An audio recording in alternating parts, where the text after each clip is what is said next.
Feist's bullies mock the new overweight kid until they discover he's a champion MMA fighter. The bell rang, signaling the start of another day at Westlake High. 15-year-old Ethan Chen slumped down in his seat, trying to make himself as small as possible, which wasn't easy given his stocky frame. 3 weeks at this new school and he was already dreading each morning. He tugged at his oversized hoodie, a shield against the stairs, and whispers, "Just get through the day. Don't draw attention. Stay invisible." Ethan had moved to this suburban Illinois town after his parents' divorce, leaving behind his friends, his training partners, and the life he'd known in California. His mother had thought a fresh start would be good for both of them. So far, it had been anything but. "Yo, look who decided to show up." The voice belonged to Derek Matheson, captain of the wrestling team and self-appointed king of Westlake's sophomore class. Tall and lean with perfectly styled blonde hair, Derek commanded attention wherever he went. "Still hiding under that tent you call a hoodie, Chen?" Laughter rippled through the classroom. Beside Derek stood his two loyal followers, Trent, a Tio, bulky football player with close-cropped hair, and Mason, lanky with a permanent smirk etched on his face. They formed a trio that ruled the school through intimidation and mockery. Ms. Peterson, their English teacher, called for order without so much as glancing in Ethan's direction. Like most teachers at Westlake, she preferred to ignore the subtle torment rather than address it. Ethan kept his eyes fixed on his desk, his shoulders hunched. No one here knew about his past, about the trophies gathering dust in boxes at their new apartment, about the years of discipline and training, about the regional championship belt he'd won just 6 months ago. His mother had made him promise to leave that life behind. "Mixed martial arts is too violent, Ethan," she had pleaded after the divorce. "Your father encouraged it, but I've always worried. Let's start fresh, you can find other interests." So he had agreed, for her sake. But sitting here, feeling the burning stares of his classmates, Ethan wondered how long he could keep that promise. The cafeteria at Westlake High was a battleground of social hierarchies. Ethan had learned to arrive early, grab his food, and find a corner spot where he could eat in relative peace. Today he wasn't fast enough. "Hey, Tubby Chen," Derek called out, loud enough for half the cafeteria to hear. "That's a lot of food for someone who should be on a diet." Ethan's tray held a perfectly normal lunch, a sandwich, an apple, and a carton of milk. He kept walking, pretending not to hear. "I'm talking to you, fatso." Derek stepped directly into his path. Trent and Mason flanked him, forming a wall of teenage malice. "I just want to eat my lunch," Ethan said quietly, eyes downcast. "Oh, we can tell." Derek reached out and poked Ethan's stomach. "Been wanting to eat a lot of lunches, huh?" A few. Students nearby snickered. Others watched with uncomfortable expressions but said nothing. No teachers were present. The cafeteria was supervised only by a disinterested aide scrolling through her phone across the room. "Leave me alone," Ethan tried to step around them. Mason stuck out his foot. The move was so predictable that Ethan could have easily avoided it. Could have, with his trained reflexes, not only stayed upright, but potentially sent Mason to the floor instead. But his promise echoed in his mind. So he allowed himself to trip, his tray clattering to the ground, milk spraying across the floor, his sandwich landing with a sad plop. Laughter erupted around him. Derek high-fived his friends. "Oops," Derek said with mock concern. "Better clean that up before you slip again, big boy." Ethan knelt and began gathering the mess, his face burning with humiliation. As he picked up the pieces of his ruined lunch, he noticed a pair of shoes stop beside him. Looking up, he saw a girl with curly black hair and kind eyes. "Here," she said, handing him some napkins. "Those guys are jerks." "Thanks," Ethan mumbled. Her name was Lily Zhang. They shared 2 classes together. She was one of the few people who'd been consistently nice to him. "I'm Lily," she confirmed as if reading his thoughts. "Ethan, I know. Want to sit with me and my friends? We have extra food." Before he could answer, Derek's voice cut in. "Better be careful, Lily. Sit with him, and people might start calling you the fat kid's girlfriend." Lily rolled her eyes. "Grow up, Derek." As Ethan cleaned up the mess, his hands trembled slightly, not from fear or embarrassment, but from the effort of restraint. Back in California, he had spent 4 years training at Elite Combat Academy, one of the top MMA gyms for youth competitors. His coach had always praised his discipline in the ring, his ability to stay calm under pressure. Remember what Coach Marcus always said, true strength comes from control. Anyone can lash out. It takes real power to hold back. But as Derek and his friends walked away laughing, Ethan wondered how much longer his control would last. The gym was another danger zone. Coach Wilson divided them into teams for basketball, and predictably, Ethan was chosen last. Even worse, he ended up on Derek's team. Try not to break the floor when you run, Chen, Derek muttered as they lined up. Throughout the game, they refused to pass him the ball. When Ethan managed to get open under the basket, Derek deliberately threw the ball over his head out of bounds. My bad, Derek said with a shrug. Didn't think you could jump high enough to catch it. After class, the locker room became a gauntlet. As Ethan changed quickly, keeping his head down, Trent knocked his gym bag to the floor, spilling its contents. What's this? Mason grabbed a small object that had fallen out. It was a wooden medallion on a leather cord, a gift from Coach Marcus, with the Elite Combat Academy logo burned into it. Ethan's heart raced. Give that back. Elite Combat Academy? Mason read aloud, turning it over in his hands. What is this? Some kind of fat camp that failed, I said. Give it back. Ethan's voice dropped lower, a tone his former sparring partners would have recognized as dangerous. Or what? Derek joined in, grabbing the medallion from Mason. You'll sit on me? Something flickered in Ethan's eyes, a brief flash that made Derek hesitate for just a moment before recovering his smirk. Please, Ethan said, pulling his control back. It's important to me. Tell you what. Derek dangled the medallion. Jump up and get it. He held it high above Ethan's head, while the other boys laughed. Ethan could have easily executed a perfect jumping round kick and snatched it back, a move he'd demonstrated countless times in competition. Instead, he stood there, fists clenched at his sides. Coach Wilson walked in finally, and Derek quickly tossed the medallion to the ground. Oops, butterfingers, he said with a grin. Ethan retrieved his medallion, his fingers closing around the familiar wood. As he tucked it safely away, a memory surfaced, Coach Marcus presenting it to him after his championship win. Remember, Ethan, his coach had said, a true fighter knows when to engage and when to walk away, but never forget what you're capable of. Staring at his reflection in the locker room mirror, Ethan saw a boy he barely recognized anymore. Hunched shoulders, averted gaze, the physical stance of a victim. 6 months ago, he had stood on a competition mat, arms raised in victory, his opponent respectfully bowing to him after a clean technical knockout. How long can I keep living like this? Weeks passed and the bullying only intensified. Derek and his friends had found a reliable target in Ethan, someone who never fought back, never reported them, never caused any trouble, until the field trip. The sophomore class visited the local science museum, a sprawling building with exhibits on everything from dinosaurs to space exploration. The students were allowed to explore in groups, with teachers stationed at various points throughout the museum. Ethan had managed to pair up with Lily and her friend Jamie for the assignment, but they got separated in the crowd around the dinosaur exhibit. Finding himself alone, Ethan decided to head to the physics section, which was typically less crowded. He was examining an exhibit on momentum when he felt a hard shove from behind. He stumbled forward, catching himself on the display. Oh, by yourself, Chen? Derek's voice, of course. Ethan turned to find Derek, Trent, and Mason surrounding him. The exhibit hall was temporarily empty.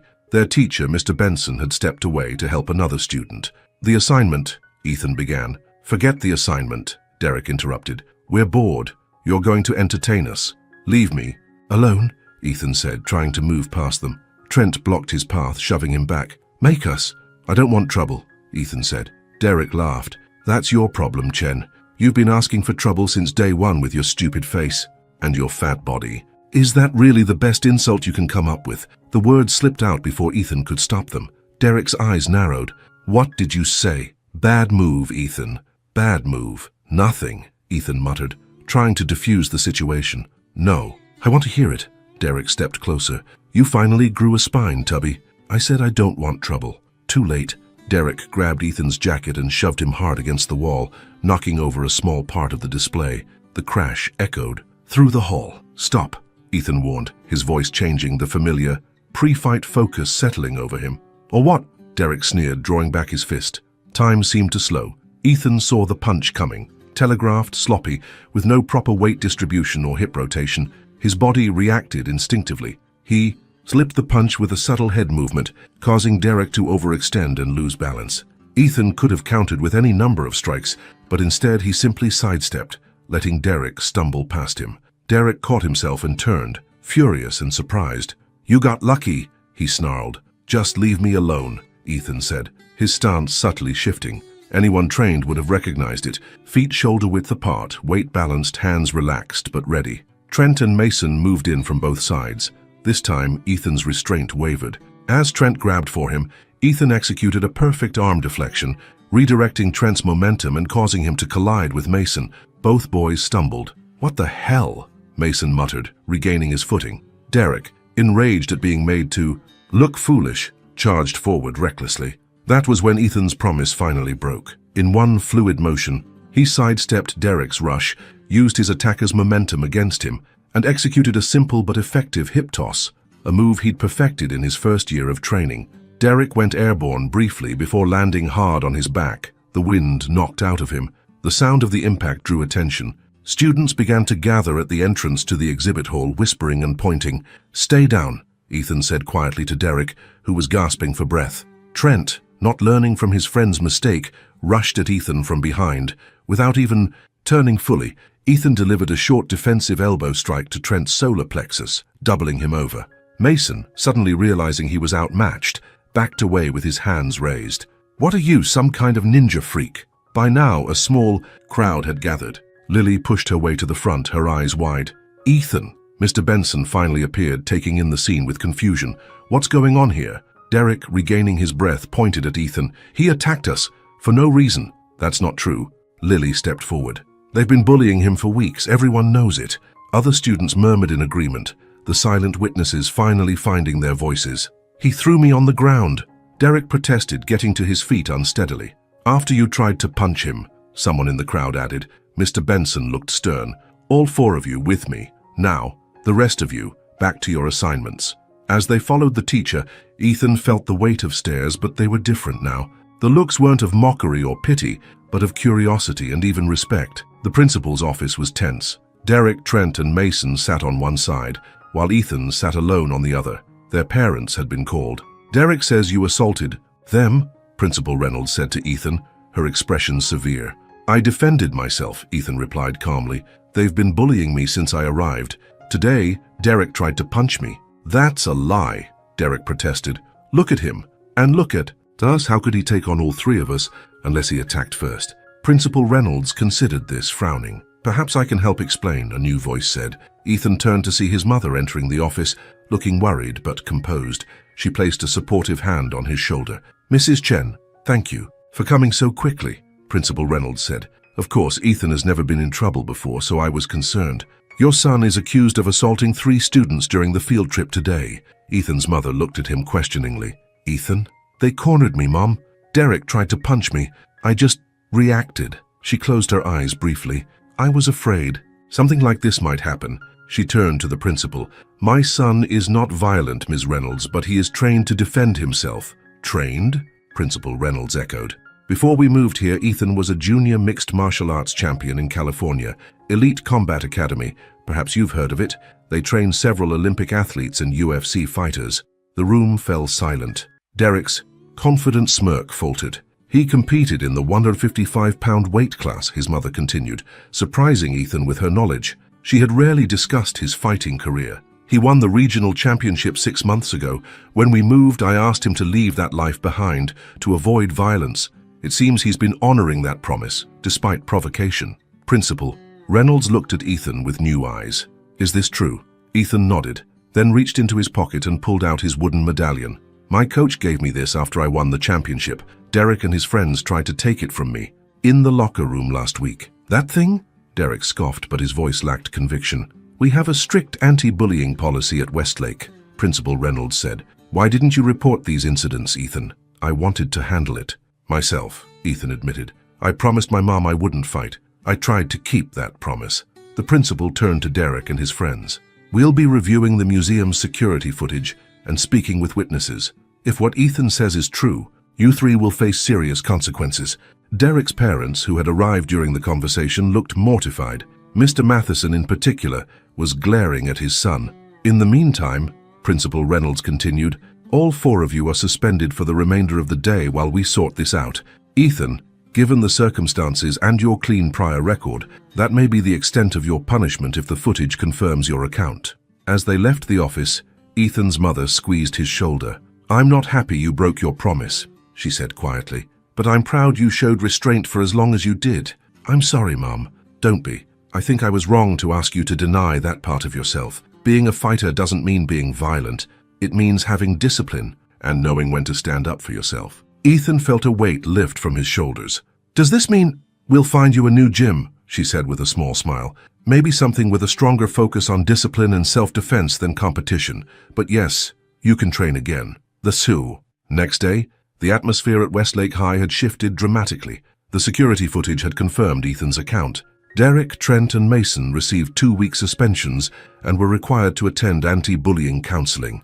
When Ethan walked into English class, the room didn't fall silent with mockery. Instead, students greeted him with newfound respect. "Is it true you're a championship fighter?" Alex from the basketball team asked. "Former champion," Ethan corrected modestly. "I haven't competed in 6 months."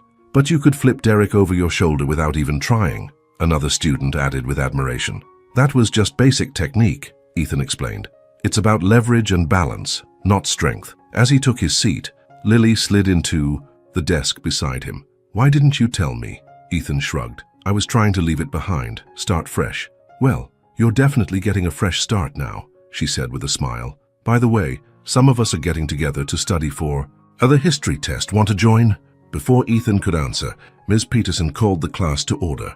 As he opened his textbook, Ethan sat up straighter, no longer trying to disappear. At lunch, he found himself invited to Lily's table, where her friends welcomed him with genuine interest, asking about his training and competitions. "Could you teach me some moves?" Jamie asked eagerly. "It takes years of practice," Ethan explained, "but I could show you some basics sometime." As they talked, Ethan noticed Mason enter the cafeteria alone, looking uncomfortable without his usual backup. Their eyes met briefly before Mason quickly looked away, choosing a seat in the far corner. After school, Ethan was packing up his locker when Derek appeared beside him. His usual swagger was gone. "Hey," Derek said awkwardly. Ethan tensed slightly, but remained calm. "Hey, my dad made me come apologize," Derek mumbled. "So, sorry." "Okay," Ethan replied simply. Derek shifted uncomfortably. "That throw you did, that was pretty sick." Ethan raised an eyebrow, surprised by the compliment. "How long did it take you to learn that stuff?" Derek asked, a hint of genuine curiosity in his voice. "Years," Ethan said. "Hours of practice every day." Derek nodded slowly. I guess I didn't know who I was messing with." "That's usually how it works," Ethan said. "People make assumptions." "Yeah, well," Derek trailed off, clearly unsure how to continue. After an awkward pause, he added, "See you around," and walked away. Ethan watched him go, feeling neither triumph nor anger, just a quiet satisfaction that he could finally be himself again. 6 weeks later, Ethan stood in the center of Red Dragon Martial Arts Academy, his new local gym, demonstrating a technique to a group of beginners. His mother watched from the sidelines, smiling proudly. "Remember," Ethan told the students, "martial arts isn't about hurting others. It's about discipline, respect, and knowing how to protect yourself if necessary." Among the students, surprisingly, was Trent. After serving his suspension and completing his counseling, he had approached Ethan cautiously, asking about training. "I want to learn the right way," he had explained, "not to bully people, but, to be better." At school, Ethan was no longer the shy new kid trying to hide. He had found his place, not as a bully or a victim, but as someone confident in his abilities and comfortable with who he was. Lily had become a close friend, and through her, Ethan had developed a circle of genuine friendships. Even Derek had grudgingly developed a wary respect for him, the former bully now careful to give Ethan plenty of space in the hallways. As Ethan guided his students through a basic defensive stance, he remembered Coach Marcus's words. A true fighter knows when to engage and when to walk away. He had finally found the balance between the two.